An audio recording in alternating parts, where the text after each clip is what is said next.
Lokapura to Dharwad railway ಮಾರ್ಗ ನಿರ್ಮಾಣವಾದರೆ ಲಕ್ಷಾಂತರ ಪ್ರಯಾಣಿಕರಿಗೆ ಅನುಕೂಲ. ಎಂಪಿ ನಾಡಗೌಡ. ಬಾಗಲಕೋಟೆ ನಗರದಲ್ಲಿ ಮಾಜಿ ವಿಧಾನ ಪರಿಷತ್ ಸದಸ್ಯರಾದ ಎಂಪಿ ನಾಡಗೌಡ ಅವರನ್ನು ರಾಜ್ಯ ರೈಲ್ವೆ ಹೋರಾಟ ಸಮಿತಿಯ ಅಧ್ಯಕ್ಷ ಕುತ್ಬುದ್ದೀನ್ ಖಾಜಿ ಅವರು ಬುಧವಾರ ಭೇಟಿಯಾಗಿ ಸಮಗ್ರ ರೈಲ್ವೆ ಅಭಿವೃದ್ಧಿ ಕುರಿತು ಚರ್ಚಿಸಿ ಮನವರಿಕೆ ಮಾಡಿಕೊಟ್ಟರು.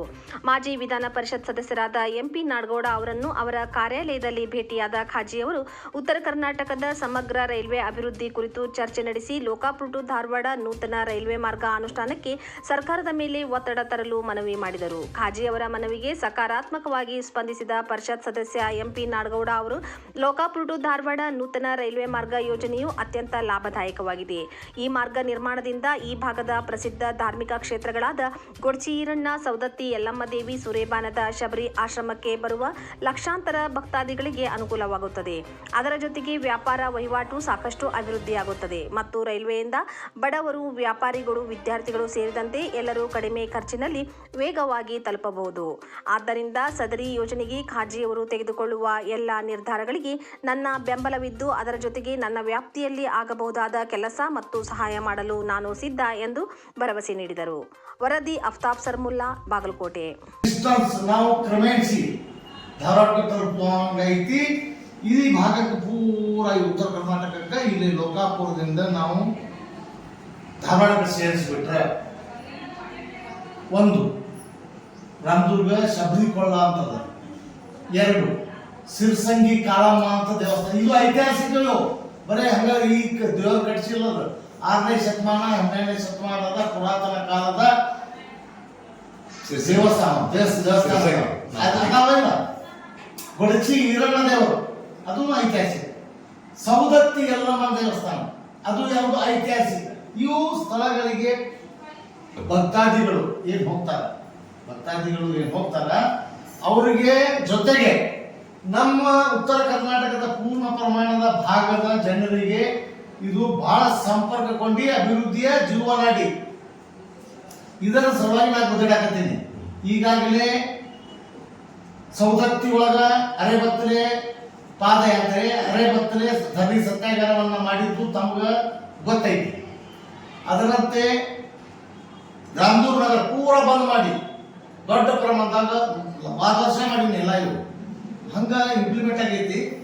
ಈಗ ಕುತ್ಬುದ್ದೀನ್ ಖಾಜಿ ಅವರು ಹೇಳುವಂತ ರೈಲ್ವೆ ಲೈನ್ ಐತಲ್ಲ, ಇದು ಬಹಳ ಮಹತ್ವವಾದಂತ ಲೈನು. ಅದನ್ನ ಈಗ ಅವರು ಎಕನಾಮಿಕಲಿ ವೈಬಲ್ ಅಂತ ಹೇಳ್ತಾ ಇಲ್ಲ.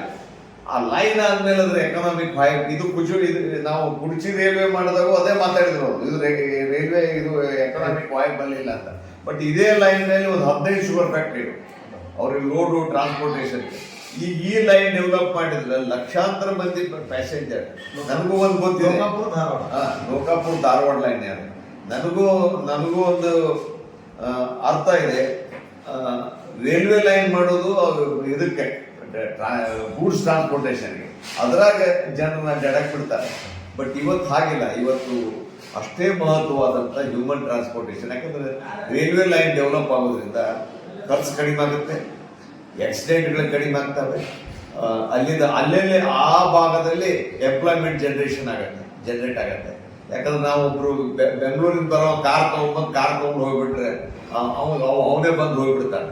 ಆದ್ರೆ ಅವ್ರು ರೈಲ್ವೆ ಲೈನ್ ಬಂದ್ರೆ ಇಲ್ಲಿ ಅವ್ರು ಆಟೋ ಉಪಯೋಗ ಮಾಡ್ತಾನೆ, ಟ್ಯಾಕ್ಸಿ ಉಪಯೋಗ ಮಾಡ್ತಾನೆ. ಇದೊಂದು ರೀತಿ ಲೋಕಲ್ ಎಂಪ್ಲಾಯ್ಮೆಂಟ್ ಜನರೇಷನ್ ಆಗುತ್ತೆ. ಇದು ಭಾಳ ರೈಲ್ವೆ ಲೈನ್ ಭಾಳ ಮಹತ್ವ. ರೈಲ್ವೆ ಲೈನ್ನಲ್ಲಿ ಹಂಗಿದೆ, ಈ ಕೋಲ್ ಉಪಯೋಗ ಮಾಡೋದಕ್ಕಿಂತ ಡೀಸೆಲ್ ಚೀಪ್ ಆಗುತ್ತೆ, ಡೀಸೆಲ್ಗಿಂತ ಇಲೆಕ್ಟ್ರಿಕಲ್ ಉಪಯೋಗ ಆಗುತ್ತೆ. ಈಗ ನೆಕ್ಸ್ಟ್ ಸೋಲಾರ್ ಬರುತ್ತೆ, ಸೋಲಾರ್ ಬಂದ್ರೆ ಇನ್ನೂ ಚೀಪ್ ಆಗುತ್ತೆ, ಟ್ರಾನ್ಸ್ಪೋರ್ಟೇಷನ್ ಭಾಳ ಚೀಪ್ ಆಗುತ್ತೆ. ಗೌರ್ಮೆಂಟ್ ಜವಾಬ್ದಾರಿ ಏನಂದ್ರೆ ನಮ್ಮ ಸಾಮಾನ್ಯ ಜನರು ಎಲ್ಲ ಸ್ಥಳದಲ್ಲಿ ಅಡ್ಡಾಡುವಂತ ಟ್ರಾನ್ಸ್ಪೋರ್ಟೇಷನ್ ಕೊಡುವಂತ ಜವಾಬ್ದಾರಿ ಒಂದಾಗಿದೆ. ಈಗ ಬರೇ ಎಲ್ಲಮ್ಮನಿಗೆ ಸೌದತ್ತಿ ಎಲ್ಲಮ್ಮನಿಗೆ ದಿನಕ್ಕೆ ಏನಿಲ್ಲ ಅಂದ್ರೂ 10,000ರಿಂದ 20,000 ದಿನ ಭಕ್ತಾದಿಗಳು ಹೋಗ್ತಾರೆ. ಒಂದೊಂದು ಬ್ಯಾಗ್ನಲ್ಲಿ 1 ಲಕ್ಷ ಬರುತ್ತದೆ. ಅಷ್ಟು ಅವಶ್ಯಕತೆ ಇರುವಂತ ಸ್ಥಳ. ಅಲ್ಲೆಲ್ಲ ದೇವಸ್ಥಾನಗಳಿವೆ, ಮತ್ತೊಂದಿದೆ. ಇದು ಬಹಳ ಅವಶ್ಯಕತೆ ಇದೆ. ನೀವು ತಗೊಂಡಂತ ಲೈನ್ ಬಹಳ ಇದು ಮತ್ತೆ ಸರ್ವೆ ಆಗಿದೆ ಅಂತ ಹೇಳಿದ್ರೆ ಇದಕ್ಕೆ ನೀವೇನೇನು ಒತ್ತಾಯ ಮಾಡ್ತೀರೋ ಅದೇ ರೀತಿ ನಾನು ಎಲ್ಲ ನೀವು ಸಪೋರ್ಟ್ ಮಾಡ್ಕೊಂಡು ಒತ್ತಾಯ ಮಾಡ್ತೀರಿ. ನನ್ನ ಕಡೆ ಏನು ಶಕ್ತಿ ಐತಿ, ಯಾರ ಜೊತೆ ಮಾತಾಡ್ಬೇಕು ಮಾತಾಡ್ತೀನಿ. ಈಗ ನಿಮಗೆ ಇಬ್ರು ಇಂಪಾರ್ಟೆಂಟ್ ಇದ್ದಾರೆ ಸಜೆಷನ್ ಅಂದ್ರೆ ಒಬ್ರು ಕರ್ನಾಟಕ ರಾಜ್ಯದಲ್ಲಿ infrastructure development minister M B Patil ಇದ್ದಾರೆ. ಸೊ ಅಲ್ಲಿ ಹೋಗುವ, ಮತ್ತೆ ರೈಲ್ವೆ ಮಿನಿಸ್ಟರ್ ಸೋಮಣ್ಣ ಇದ್ದಾರೆ. ಸೊ ಅವ್ರಿಬ್ರು ಭೇಟಿಯಾಗಿ ಅವ್ರಿಗೆ ಒತ್ತಾಯ ಮಾಡಕ್ಕೆ ನಾವು ಹೋಗುವ, ನಾನು ನಿಮ್ಗೆ ಬೆಂಬಲ ಮಾಡ್ತೀನಿ. ಬಹಳ ಧನ್ಯವಾದಗಳು.